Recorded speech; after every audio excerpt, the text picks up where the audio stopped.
The corridors of Ceres Station hummed with life. Traders moved in long lines. Robots rolled past with boxes stacked high. Neon lights flickered above the noise of engines and voices. In the middle of it all worked Jack Cade, a quiet man in an oil-stained jumpsuit. He was a maintenance worker, one of the invisible people who kept the great hub alive. Jack liked his job. It kept him away from trouble. Every day he checked the power conduits, sealed the cracked pipes, and spoke kindly to the small service bots that helped him. He had learned that the station could be harsh to anyone who stood out, and he had no wish to stand out. But that day something new happened. He had just finished replacing a burnt circuit panel in Bay 42 when he heard a faint scraping noise. It was not the sound of tools or robots. It was too soft and too fast. He paused, lifted his head, and listened. The noise came again. Jack put down his tool and crouched low. The sound seemed to come from behind the power conduits near the wall. He leaned closer and shone his small flashlight into the gap. At first he thought it was just a glimmer from a loose wire, but then a pair of bright silver eyes blinked back at him. Jack almost fell backward. In the narrow space sat a creature no bigger than his hand. It was shaped like a person but much smaller, with smooth blue skin, long silver hair, and tiny claws like glass. A faint glow shimmered around her. She wore a tiny robe decorated with patterns of stars. Before Jack could speak, a small voice filled his mind. It was soft but clear. "Please, help me." Jack's heart jumped. You can talk?" he whispered. Her eyes darted toward the door. Not aloud. "Only here," she replied inside his head. "They are looking for me." Jack blinked, unsure if he was dreaming. "Who's looking for you?" "The guard," she said. "They want to take me. If they do, I will die." Jack swallowed. He knew the rules. Harboring an unknown alien life form was a serious crime. The station security did not forgive mistakes. But he could also see how frightened she was. Her little hand shook as she clutched the edge of the conduit. "I can't stay," she said. "Please." Jack looked at her, then at the empty corridor. No one was near. He thought of all the strangers he had helped before. Smugglers, runaways, people who had lost their way. He had never turned away someone in need. Not once. "Okay," he whispered. "Come out." The tiny alien crawled out from the gap. Her glow dimmed so she looked almost invisible.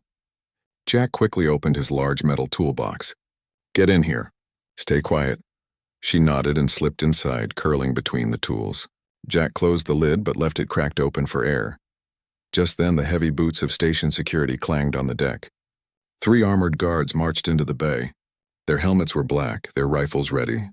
The lead guard shouted, "Maintenance worker. We are looking for an unauthorized alien life form. Have you seen anything unusual?" Jack forced a blank look onto his face. "No, sir. I've been fixing the panel. Just me and the bots." The guard looked around the bay. "We have reports the creature is dangerous. Small but dangerous. Step aside." Jack stepped back as the guard swept the room. His heart pounded. Inside the box he could feel the little creature trembling. The guard scanned every corner with a red beam. One of them looked at Jack's toolbox but did not open it. The leader muttered, "It might have escaped through the air ducts." They spoke in low voices, checking their wrist pads. "The princess cannot have gone far," one said. "Orders from the top." Jack's eyes flicked at the words. "Princess, did he hear right?" He glanced at the box. The small alien inside shifted slightly as if she had heard too. At last the guards left, their boots echoing down the hall. Jack waited a full minute before breathing out. He opened the box. "You're a princess?" he whispered. She sat up, her silver eyes bright. "Yes, my name is Lyra. I am heir to the crown of the Celian throne." Jack almost laughed. "Of course you are," he said under his breath. But her eyes were serious. "They betrayed me," she said softly. "My uncle wants me dead. My guards were killed. Only I escaped." Jack's stomach tightened. He had stumbled into something far larger than he had ever imagined. "Why come to a human station?" "It was closest," she said. "I thought humans might help." Jack rubbed his face. This was insane. He was a maintenance worker, not a hero. But he also knew he could not just hand her over. He looked at her tiny form, the glow around her fading as she grew weak. "All right," he said. "We need to get you somewhere safe." She nodded quickly. "They will search every bay." "You must hide me well," Jack thought hard. He knew the station's old maintenance tunnels better than anyone. The AI security systems could not map them all. If he moved fast, he could get her into the inner tunnels before the next sweep. He stood and picked up the box. "Hold on," he said. As he left the bay, he tried to look casual. Workers passed him, drones buzzed by, and no one gave him a second glance. But inside he was tense. He could hear the faint whisper of Lyra's voice in his mind. "They will not stop," she said. "If they catch me, they will kill you too." "Thanks for the pep talk," Jack muttered. They passed through 2 security checkpoints. Jack used his maintenance badge and his easy smile to slip past. He knew he had minutes, maybe less, before the next alert went out. At last he reached the entrance to the lower tunnels. A rusty hatch opened into a narrow ladder leading down into the dark. Jack climbed down quickly, the box tied to his belt. The tunnels were cold and smelled of oil. Old pipes and wires crisscrossed the ceiling. The sound of the main station faded above them. Jack moved fast, his boots clanging softly on the metal floor. He opened the box again. "We're clear for now," he whispered. Lyra peeked out, her eyes wide. "Humans built this?" "Yes," Jack said. "Old maintenance passages. Nobody uses them now. That's why they're perfect," she smiled faintly. "You're brave." Jack shook his head. "Just stupid," but inside something stirred. A small, fierce feeling of purpose. He had never done anything like this before. But looking at her tiny face, he knew he could not stop now. Above them, the alarm began to wail. "Attention all personnel," the station's intercom boomed. "Unauthorized lifeform detected. All bays locked. Report any suspicious activity." Jack quickened his pace. "Looks like they're serious." Lyra's small hands clutched the edge of the box. "They will find us soon. We must keep moving." Jack glanced up at the pipes and smiled grimly. "Don't worry, Princess. This station is like my own skin. They'll never catch us down here." Her eyes met his. For the first time, he saw hope flicker there. They moved deeper into the tunnels, the hum of the station fading behind them, both of them unsure of what waited ahead. But Jack knew one thing. He was not going to hand her over, not now. Not ever. The maintenance tunnels under Siri Station were like the veins of a giant animal, dark, twisting, and full of hidden pathways. Jack Cade moved quickly through them, carrying his big metal toolbox with the tiny alien princess hidden inside. His heart beat fast, but his hands stayed steady. Years of working in these tunnels had taught him not to panic. Lyra's small voice filled his mind again. "They will search every level. We must keep moving." "I know," Jack whispered back. "Hold on. I've got a plan." He turned left, then right, choosing routes almost without thinking. He had memorized the old maps years ago. Most of the AI patrol drones couldn't even fit down here, and the station security hardly ever came into these sections. The pipes were too tight, the wiring too old, and the smell too strong. But it was perfect for hiding. Jack stopped at a cross junction and listened. Through the metal walls, he could feel the distant thrum of the main station, the hum of engines, and somewhere above them, the steady stomp of guards. A low alarm still sounded over the intercom. "All personnel remain in your sections. A dangerous alien is on the loose." Jack opened the box just a little. Lyra's silver eyes glowed faintly in the dark. "Where are we going?" she whispered inside his head. "Hydroponic tunnels," Jack said. "There's an old oxygen farm no one uses anymore. We can hide there while I figure out a way to get you off station." She blinked slowly. "Why are you helping me? You know nothing of me." Jack gave a small laugh. "Because you asked for help. Because it's the right thing." Lyra tilted her head, her glowing hair brushing the inside of the box. "On my world, few would risk their lives for someone they just met."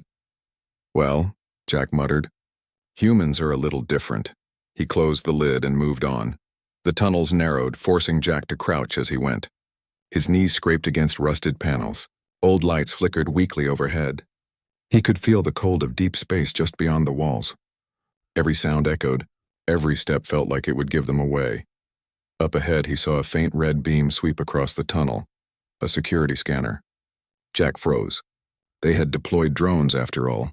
He pressed his back to the wall and whispered, "Stay quiet." Lyra's glow dimmed until she was almost invisible. The small drone hovered at the intersection, scanning for life signs. Its lenses whirred, casting red light across the pipes. Jack knew these models. They were fast but dumb, built to follow a set of rules. He took a small metal bolt from his pocket and threw it down the opposite corridor. The sound clanged loudly. The drone swiveled and darted after the noise. Jack grinned. "Still predictable," he muttered, and slipped past the sensor line. Minutes later, he reached a maintenance hatch. Beyond it lay the hydroponic section, long rows of green plants grown for oxygen and water recycling. The station had built an hour. The recycling bay was vast and dark, filled with towering bins of discarded metals, broken equipment, and stacks of unused crates. Steam hissed from leaky pipes overhead, and the smell of oil and rust hung thick in the air. To most people, it was a dull, dangerous place to wander, but to Jack Cade it was a perfect hiding spot. He had spent years slipping in and out of these old maintenance areas. He crouched behind a stack of metal crates, breathing slowly. The toolbox with the tiny alien princess, Lyra, rested on his lap. She peeked out cautiously, her glowing silver eyes scanning the bay. "They will find us soon," she whispered in his mind. Jack nodded. "I know. But if they do, we'll make them pause." Lyra tilted her head. "Pause?" Jack smirked. "You'll see." A faint noise echoed across the bay at the stomp of boots on metal floors. The guards were close. Jack could see their reflections in the polished surfaces of abandoned containers. 3 of them, rifles in hand, moving carefully but confidently. They had been following them through the lower tunnels, expecting an easy capture. Jack set the toolbox down and stood slowly, hands raised to show he meant no harm. He didn't want to attack, and this was a standoff, not a fight. The guards stopped mid-step. Their helmets reflected the dim lights, but Jack could see the tension in their posture. One of them barked, "Step forward! We know someone is here." Jack remained calm. "I don't know what you're looking for," he said. His voice was steady. "But I can tell you this, if you fire your weapons here, someone will get hurt." The guards froze. They had expected resistance from a small creature. Maybe even traps, but not this. A human standing tall, unafraid. From the toolbox, Lyra floated upward, her small glow now bright enough to fill the corner with light. She perched on Jack's shoulder, looking directly at the nearest guard. The guards blinked. One of them lowered his weapon slightly. Jack whispered to Lyra, "Stay calm." The lead guard stepped forward. "Move aside. Let us take the creature," he said, hesitating as his eyes met hers. She didn't shrink, didn't beg. She looked regal, tiny but unyielding. Jack placed a hand lightly on the guard's arm. "Look at her," he said, his voice steady. "Does she seem dangerous?" "She's scared, yes, confused, lost, but you can see, she doesn't want to hurt anyone." The guard swallowed. Something about Jack's confidence, his calm demeanor, and Lyra's silent dignity made them pause. For a moment, the recycling bay was silent, except for the hiss of steam and distant alarms. Human bravery, the second guard muttered under his breath, almost in disbelief. "Yes," Jack said, "that's what it is. You think I'm foolish, maybe, but sometimes bravery isn't about weapons. It's about doing what's right." Lyra floated closer to the edge of his shoulder. "They will obey orders soon," she warned. Jack shook his head. "Orders can't always stop the truth. Look at her, look at me. You know what's right. You can't follow orders blindly if it means harming the innocent." The lead guard hesitated. He shifted his rifle but did not raise it. The other 2 looked at each other, unsure. They had expected a chase, maybe a scuffle, but not this. A human who would risk his life for a tiny alien, and a tiny alien who could hold her own in silence. Lyra spoke softly in Jack's mind. "They cannot touch me while I am with you. Their minds hesitate. Your courage protects me." Jack smiled faintly. "I don't know if I'm brave or just stubborn. But you're safe. For now." The silence stretched. The guards' weapons remained lowered, their heads tilted as they stared. They had never seen a human behave like this. Never seen someone face danger calmly and speak with conviction. It was unnerving. Jack's mind raced. He knew this pause wouldn't last forever. Their orders were clear. Capture the princess at all costs. He needed a way to escape before they regained their confidence. "I think we need to move," he whispered to Lyra. "Follow me quietly." She nodded. "Where?" "Through the ventilation ducts. I saw a passage that leads to the lower freight tunnels. It's risky, but it's faster than trying to hide in the open." Jack crouched and picked up the toolbox. Lyra floated inside, her glow dimmed to almost nothing. He stepped carefully toward the nearest pile of crates. The guards watched, but their hesitation gave him the chance he needed. Jack moved swiftly, dodging shadows, sliding behind stacks of scrap metal. The lead guard called out, "Stop! Don't let him—" But before he could finish, Jack had already ducked into a narrow side passage. The guards blinked and shouted orders into their helmets. Jack knew they were calling for backup, but he had minutes, maybe less, to disappear into the lower levels. He reached the entrance to the duct. It was small, barely wide enough for him to squeeze through, but it would hold him in the toolbox. Jack lifted the cover, careful not to make a sound. "Inside," he whispered. Lyra floated out, her tiny form nearly invisible in the dim light. She landed gently in the toolbox, curling into a small ball. Jack pushed the lid down just enough to protect her. He climbed into the duct after her, pulling the metal cover back into place. Darkness surrounded them. The sound of the guards shouting below faded as Jack crawled through the narrow passage. He had memorized this duct system from years of maintenance work. It twisted and turned, leading to hidden exits that no one used. The duct ended above a freight lift, an old cage still functional. Jack carefully pried open a small panel and lowered the toolbox.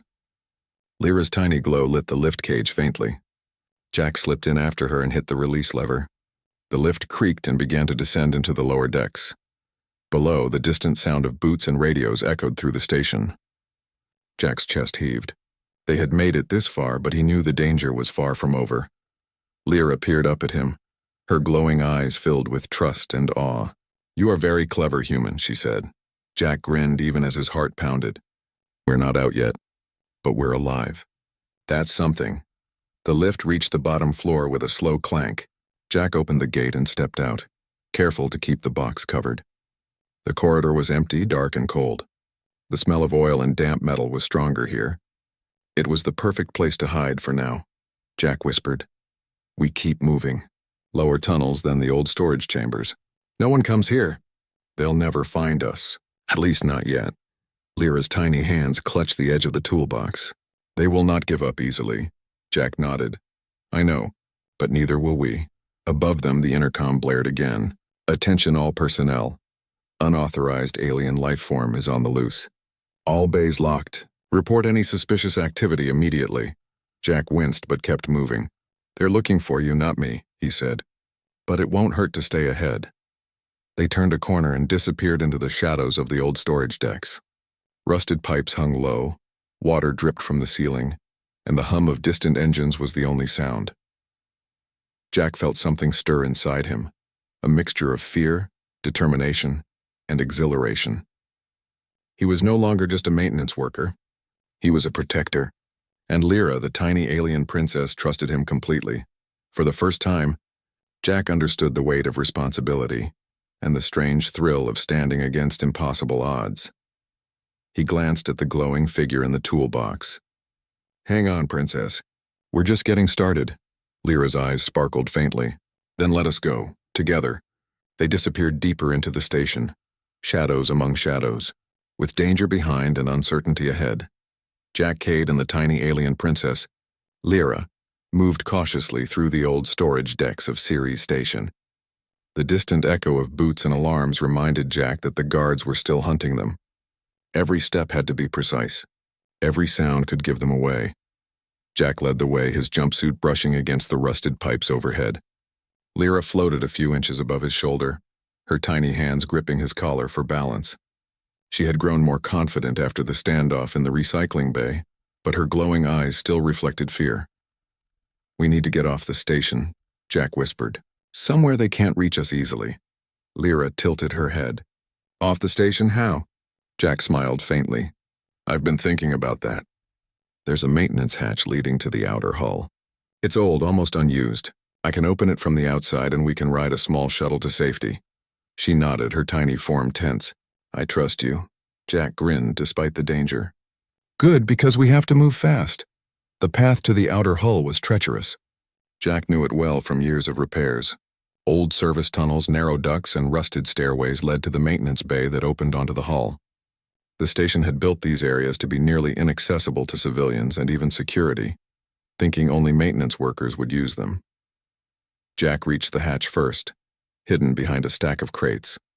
He pressed a few buttons, twisted some old levers, and finally the heavy metal panel groaned open. The hiss of recycled air escaped as the chamber slowly vented to the vacuum outside. Jack carefully set down the toolbox. "Here we go," he whispered. "You ready?" Lyra floated out and hovered above his hand. "Yes," she said. "I feel exposed." "You'll be fine," Jack said. Just stick close. The outer hull is big and we can move faster than anyone expects. He climbed the ladder first, gripping the rails as the station's lights faded behind him. When he reached the top, the massive expanse of Siri Station opened before him. Its metallic arms stretched into space, reflecting the faint glow of distant stars. Jack's heart raced. The station looked quiet, almost peaceful, but danger lurked everywhere. Jack opened the hatch fully. Jack Cade piloted the small shuttle carefully through the dense asteroid field. Each rock loomed like a silent guardian, blocking the sensors of the enemy patrols. Lyra, the tiny alien princess, hovered beside him, her silver eyes glowing faintly. For the first time since their escape from Siri Station, they were not being chased, at least for the moment. "We need a place to hide," Jack muttered, scanning the asteroid belt for signs of an old, abandoned outpost he knew from maps he had memorized. "Somewhere they won't think to look." Lyra floated closer. "A human outpost?" she asked. "Will they help us?" Jack shrugged. "Some humans will help anyone in need, especially if there's a chance to stop a threat." Minutes later, the shuttle slowed as they approached a rocky hollow where a small, dilapidated outpost clung to the asteroid's surface. It was a relic from the early days of human exploration, mostly abandoned but still functional. Jack knew it had old defenses, storage for supplies, and a small group of ex-Navy veterans who sometimes worked here as miners or mechanics. He brought the shuttle down carefully, landing on the worn metal platform. Dust and small rocks shifted under the thrusters. Jack jumped out first, carrying the toolbox with Lyra inside. She floated out cautiously, looking around with wide eyes. "This will be safe, for now," Jack said. Inside the outpost, they were met by a few grizzled humans, old miners, retired soldiers, and engineers who looked at Jack like he had walked straight out of trouble. "Jack?" one of them called. "Didn't expect to see you here." Jack nodded briefly. "I need help. And quick." The humans glanced at the glowing form of Lyra and froze. She floated above the toolbox, small and radiant. "She's alive," one of the veterans whispered. "Yes," Jack said. "And she's important. Her uncle wants her dead, and the station guards are trying to capture her. I need people who can think, fight, and protect." The group looked at each other, then back at Jack. "We've seen worse," one said. "If she's your responsibility, then she's ours now too." Lyra floated closer to Jack's shoulder. "Your species? I am beginning to understand why you are considered brave," she whispered. Jack chuckled softly. "I'm not perfect, but we have to try." The next few hours were tense but productive. Jack and the humans prepared the outpost's defenses. Old turrets were dusted off, makeshift barricades were set up, and the group shared stories of previous battles and mining raids. Lyra stayed close to Jack, learning quickly how humans thought, how they improvised when the odds were against them. "They rely on creativity," she whispered. "Not just strength or numbers," Jack smiled faintly.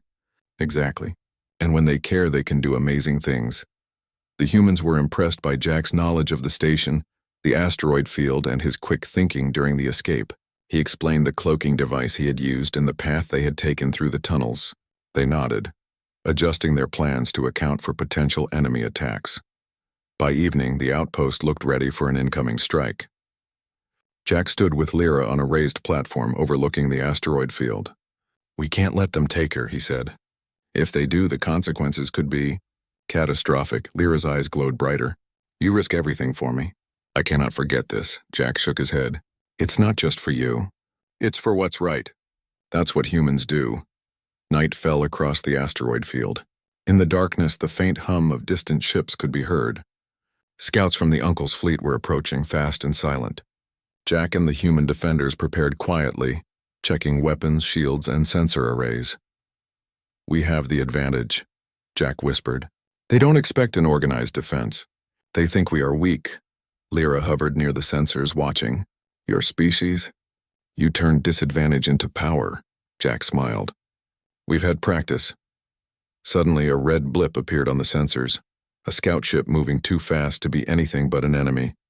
Jack signaled to the defenders. "Positions! Stay calm, stay ready. They'll come close, then we hit them." The scout ship emerged from the shadows, its sleek black hull reflecting the faint light of the nearby stars. It fired a warning shot toward the asteroid, a bright pulse that ricocheted harmlessly off the rocks. Jack gritted his teeth. Here we go. The defenders opened fire with makeshift weapons, old railguns, and automated turrets. The scout ship was agile, dodging some shots, but several pulses struck its hull, forcing it to retreat temporarily. Jack watched carefully, calculating their next move. They'll regroup, he muttered. We have to be ready when they return. Lyra floated closer, tiny hands brushing against his jumpsuit. You do not fear? Jack shook his head. Fear is useful, but only if you control it. We act, we protect, we survive. The scouts returned, this time with more ships. Jack signaled to the human defenders to use the asteroid terrain for cover. They moved quickly, shifting between rocks and debris, firing in coordinated bursts. The ships were surprised by the clever tactics. Humans were unpredictable, resourceful, and relentless. Lyra watched in awe. Your species? You do not yield, Jack grinned faintly. That's the idea. Hours passed. The attacks continued. Waves of drones and small ships trying to breach the outpost. But the human defenders, guided by Jack's planning, held their ground. Turrets aimed carefully, barricades absorbed damage, and every defender used ingenuity over brute force. Finally, the enemy ships retreated, realizing that the outpost was more dangerous than anticipated. The silence returned, broken only by the soft hum of the shuttle and the occasional dripping of condensation. Jack leaned against a wall, breathing heavily. We did it, he whispered. They won't be back for a while. Lyra floated up to him. I am amazed.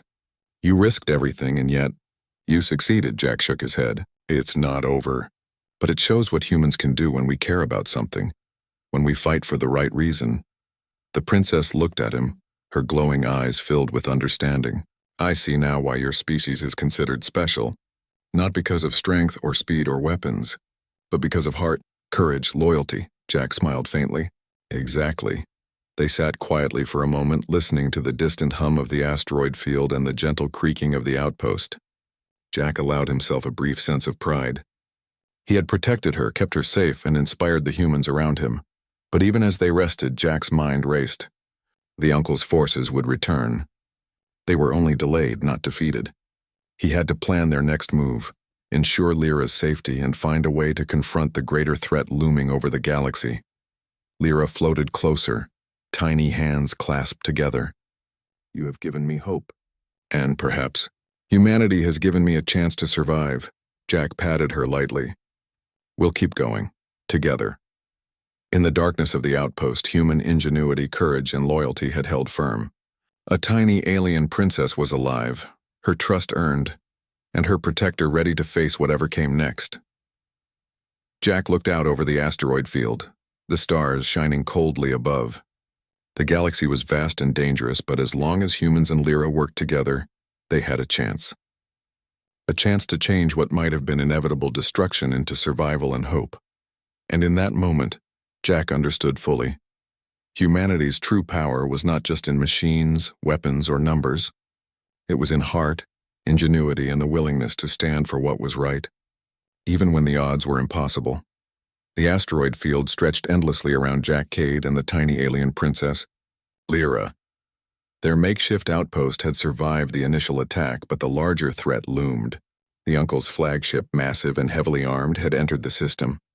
Its dark silhouette floated menacingly against the distant stars, scanning for any trace of the princess. Jack stood on the outpost's observation deck, Lyra hovering beside him. Her silver eyes reflected the cold light of the distant star. They will find us, she whispered. Jack shook his head. Not if we use what we've got. You trust me, right? I do, she replied softly. Jack smiled faintly. Then we'll show them what humans can do. The human defenders were ready. Turrets were aimed carefully, shields checked, and makeshift energy disruptors were aligned to create interference in the enemy sensors. Jack had devised a plan. They would use the asteroid field to their advantage, turning the uncle's own technology against him. Remember, Jack told the group, the ships are big and slow. We're small, nimble, and unpredictable. Hit their sensors first, then distract them. Don't try to fight head-on. The defenders nodded, eyes full of determination. They trusted Jack, not just because he had survived before, but because he had saved lives, inspired courage, and proven that humans could think beyond brute force. Lyra floated closer to Jack. Your people, They are unlike any I have known. They will fight with brains, not just strength. Jack grinned. Brains win wars sometimes, Princess. Strength just keeps you alive long enough to use them. The flagship appeared closer, massive engines glowing faintly. A squadron of smaller ships escorted it, scanning the asteroid field for any signs of life. Jack knew that if they were detected, the outpost would be destroyed within minutes. Now, he whispered. The human defenders activated the energy disruptors. The field around the outpost flickered with electromagnetic pulses, creating false signals and reflections. The flagship's sensors flickered, confused by the interference. Jack piloted the shuttle and some smaller drones to draw attention, weaving between the asteroids, leaving deceptive heat.